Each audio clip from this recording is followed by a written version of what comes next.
If you're like me, you probably occasionally run into a situation where your Ecoflow Wave 2 starts rattling. You can always make it go away by just touching the side, but you of course can't do that all the time. So I'm going to show you how to tear this down far enough to stop that and not break anything along the way. Step 1, and this one's the easiest step. Shut it off. Once you've got it shut off, you can start unplugging things. Plug your AC power, DC if it's plugged in for some reason, and then battery connector. Then you can remove the battery itself. Set this out of the way.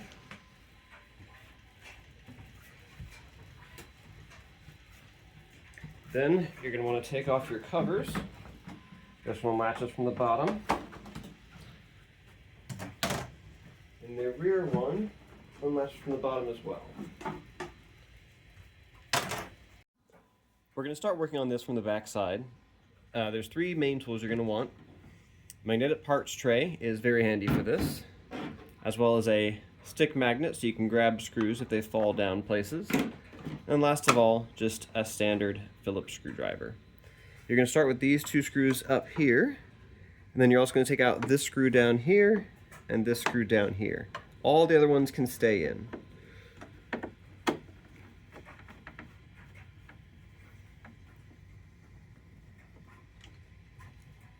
These screws are just these little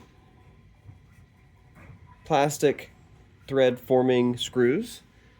Make sure to keep everything separated because there are a bunch of different sizes in here and you do not want to mix them up. Now these 2 down here will be the same size as those ones up there were.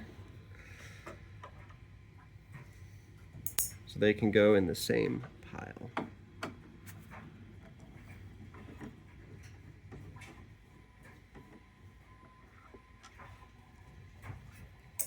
Now that those are out, we'll go ahead and move to the front. And up here you've got this screw right here and that screw right there that need to come out.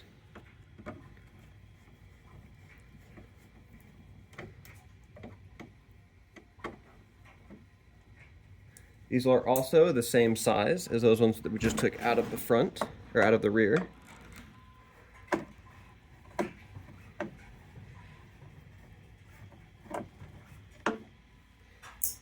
Alright, now we can start actually disassembling stuff. So now that you've taken those screws out, we're going to give this a quick spin. And this whole top panel is going to slide rearwards. You shouldn't have to pry or anything. You should just get your fingers on the front, pull backwards, and then tilt it up like this and unplug this connector here. It's worth noting no part of this should be super difficult to get apart. These side panels are going to be the hardest, but even they don't require any real prying, so to speak. So set that aside. Now up here, there's 6 screws we need to take out. This one, this one, this one, this one, this one, and another one up here. These 2 are black screws that screw into metal. The rest are these silver panhead screws that screw down into the plastic. So let's get all those out.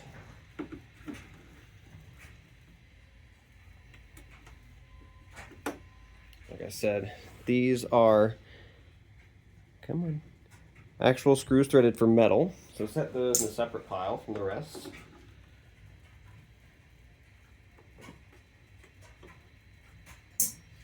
And then the rest of these are all this screw type. So those go in their own pile as well.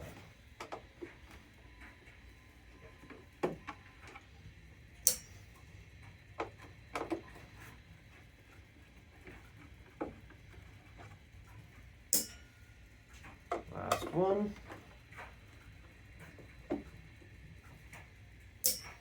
Alright, now that those are all out, there's just 2 more screws before we can start popping off these side panels. It's worth noting you will have to put this on its side, which is not ideal. but it means that you can actually get it apart, because without putting down on its side, it'd be very, very difficult to get apart. So before you put it on its side, grab yourself something to actually cushion it so you're not just scratching it all up. Got a little rubber mat. Just gonna lay it on its side. As soon as you lay it on its side, you want to let it sit upright for a couple hours before you actually turn it back on. But these two screws here are the next ones to come out. Just the lower ones. You don't need to take out the ones that are way down in the well. Just the two that are right here below the door. These, of course, are their own special type of screw.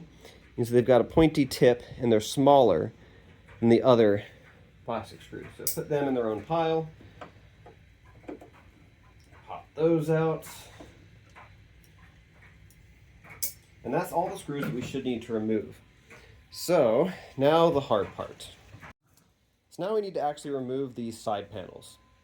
And to do that, you essentially need to take the side panel and push it upwards, or, towards the top of the device. And this is hard because they're curved. So you need to bend them basically to get them off, but it shouldn't be that bad.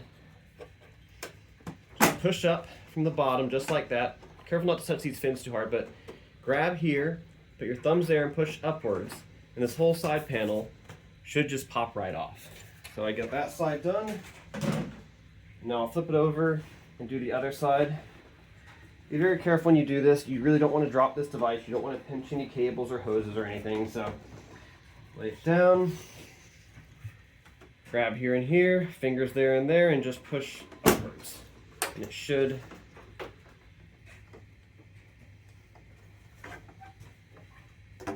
pop right off, just like that. Now set it back upright. And we're going to move this aside because we don't need to work on this just yet. So now it's time to actually add some sound deadening material to try and quiet the machine down, stop it from vibrating. And this is just some generic mat from Amazon. I'll have a link down in the description where you can grab some.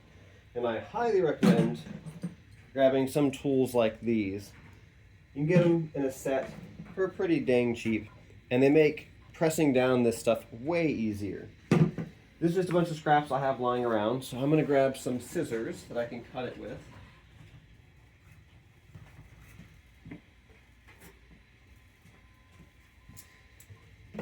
And since nobody's ever going to see this, I'm going to try and just use a bunch of scraps to do it. You don't need to get 100% coverage, but the more you can put on there, the quieter it should be. I'm going to cut around these nubs. The machine is pretty compact, so you don't have a whole lot of extra space to work with. You really want to get this pressed down into these ribs here.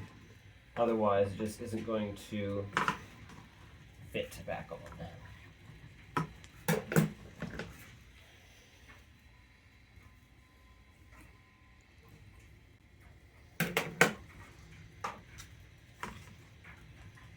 There we go. Now I can peel this backing off. Tuck it right down in there.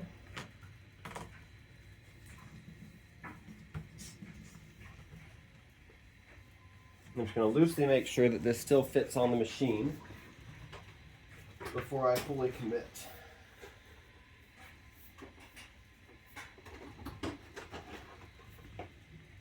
Looks like it will go back on. So now you take your tool, and this just has these ribs with a roller. You're just going to roll it down as hard as you can.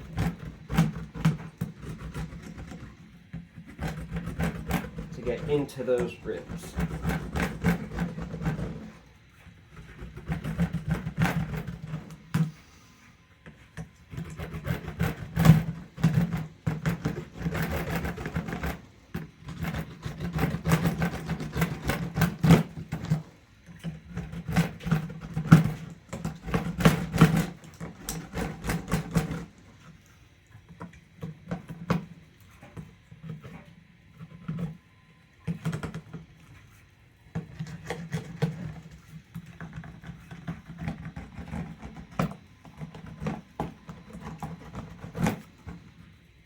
So that's all now pressed down into those ribs, so it shouldn't cause any problem with getting the whole thing back on. And then you're just going to keep grabbing more of your sheets and cutting them up until you have every little bit of this covered.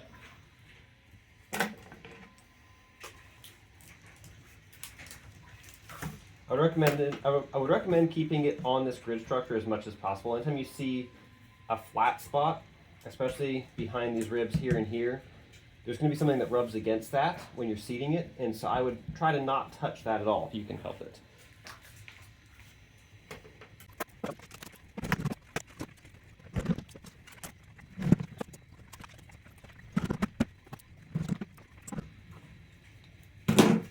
Alright, that looks good to me. Before I go any further, I'm going to grab the machine and throw this side back on just to make sure I haven't royally screwed up. So I've got the machine back on the bench.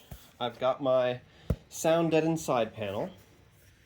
Now, I just need to see if it will go back on. Getting these back on, even without the noise deadening, is a bit tricky. You'll see, here's how these tabs work. You've got these two-stage little clips here, and essentially, when you first get it in, it will rest on that first shelf. And when the whole thing finally clicks in, it will go down into that tighter second shelf. These tabs also stick through a slot, this slot right here specifically, and then they slide down with the rest of it. So, again, you shouldn't have to push too hard, but it's very important that everything is lined up properly. So it's not, it is not going to be happy, and it will not go on. Shove that on, and it should. I may have to lay it on its side.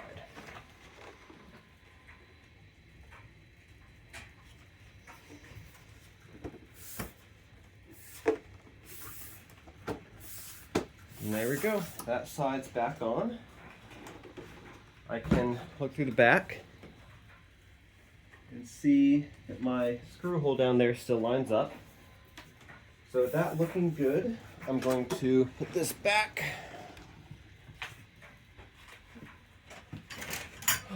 Grab my other side panel. This one's a bit more straightforward. And you probably don't want to put much on this. I can check the clearance.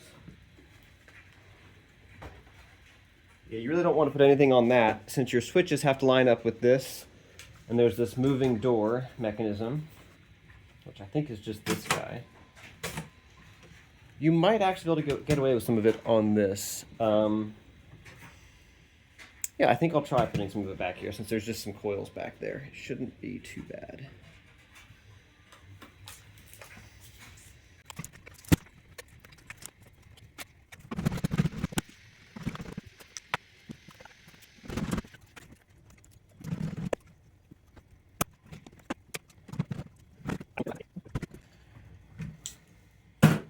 Okay, that's all I'm really going to do for now. Clean up a bit. Put this away. Bring the machine back. And we'll get this side back on.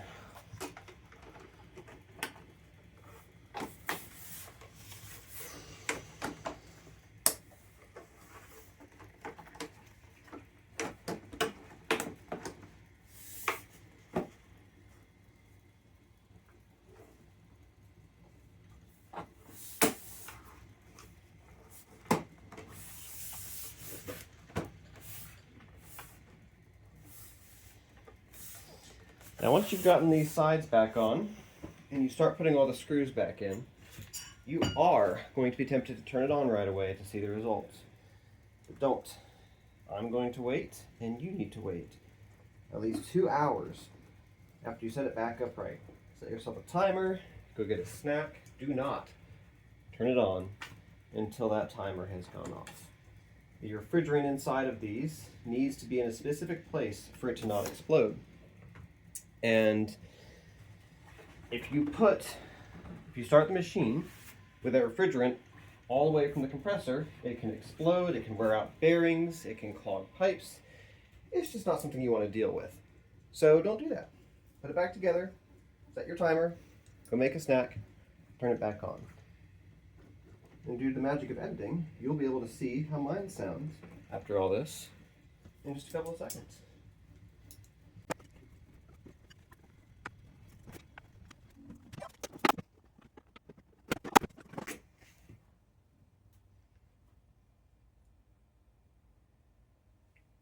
Like I said, set a timer, 2 hours. Put that on top of your machine and don't touch it until it's gone off.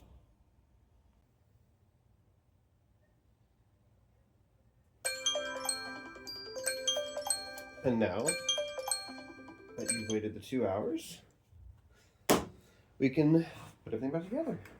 Pick up the unit.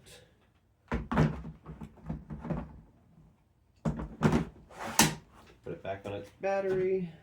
Put the cable back in.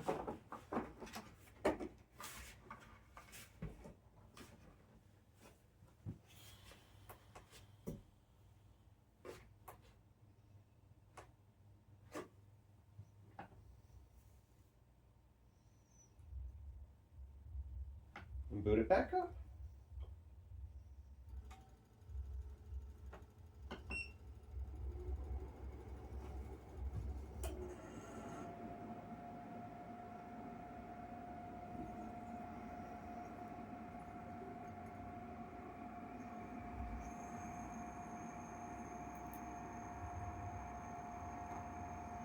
And there we go, no rattling. Hopefully this works just as well for you as it has for me.